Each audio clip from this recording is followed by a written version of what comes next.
While so much great romantic poetry was being written, the novel went on, and especially with the Gothic novel tradition, it thrived and branched into new alleys, probably until the 1820s, when it sort of petered out until a later, late Victorian resurrection. Having also written Gothic tales, shortening the genre being one of the new trends, Mary Shelley published her Frankenstein or the Modern Prometheus to great success in 1818.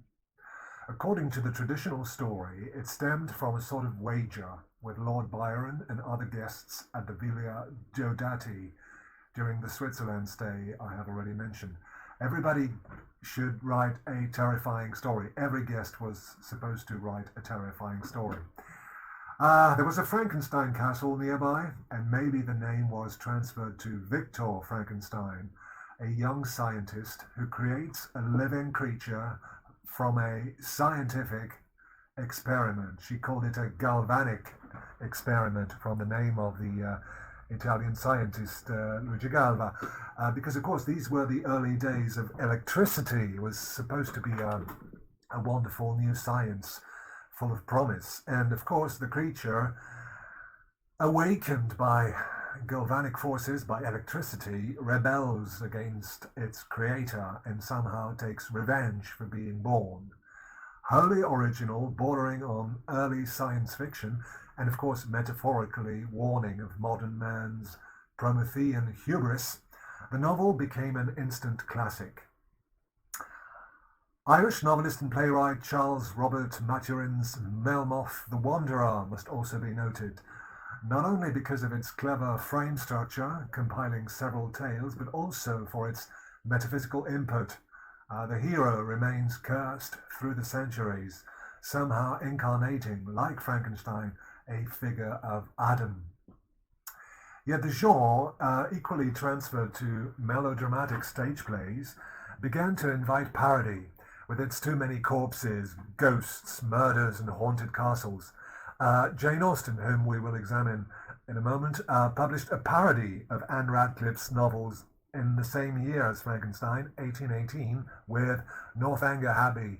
And T.L. Peacock went a step further with Nightmare Abbey, also published in 1818, in which he satirizes the Romantic poets themselves as either posers or genuinely half-crazed. So much for the Gothic novel.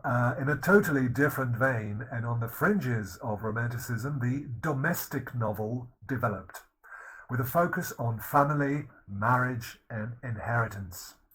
This could take a rather humorous and good-natured path with Anglo-Irish Maria Edgeworth, whose Castle Rackrent, for instance, narrates the ups and downs of a hopeless family of the Irish gentry, desperately trying to restore the family fortunes. Yet the real queen of the genre took it much more seriously. Jane Austen precisely cut out the coarse humour and picaresque adventures of the Fielding tradition, as well as the mawkish sentimentality of the Richardson tradition. Herself from the country gentry, Austen delightfully narrates tales of young women hovering between love and the hard-nosed necessity of status. Like five-act comedies, her novels evolved in a narrow world, but evidence worldly wisdom, critical acumen, and a talent for reconciling, indeed, sense and sensibility, to quote one of the most famous ones, 1811. Far from Regency excess or Byronic rebellion, passion with Austen is brought under control. Her two most famous novels are Pride and Prejudice and the clever Emma, in which the heroine, by dint of wanting to substitute herself for Providence in order to arrange marriages for others, finds herself trapped in very embarrassing situations. If you love that sort of literature, Jane Austen is for you.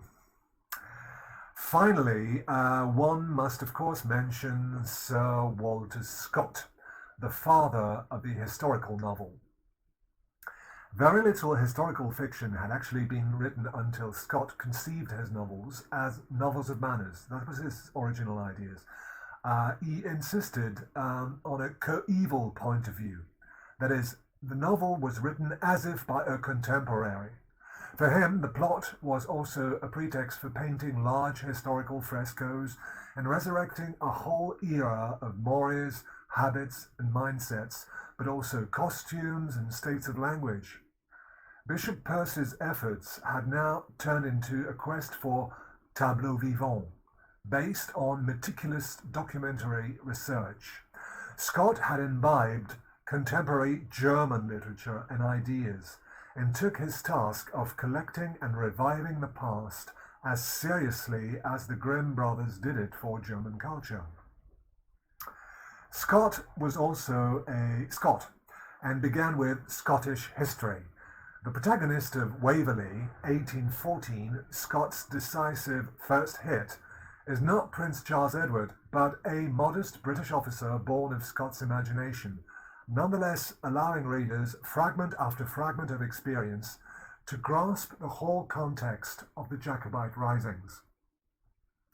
Other periods of Scottish history followed. Guy Mannering, the Antiquary, Old Mortality, Rob Roy, etc., etc. Then came an absolute international hit with Ivanhoe, 1819, a medieval tale of Saxons and Normans with love, romance, action, nasty villains, a courageous young knight, a beautiful Jewess, Richard the Lionheart, and lots of highly debatable approximations. This was the beginning of an industry. Nearly 2 novels each year followed, until Castle Dangerous in 1832. Imitations across Europe were followed by imitations across the world, and this genre is still with us. Scott was also a poet in his own right. He wrote romantic verse, very often, as you might expect, with historical background, especially medieval background. That's the case with The Lay of the Last Minstrel, Marmion, The Lady of the Lake, etc., etc.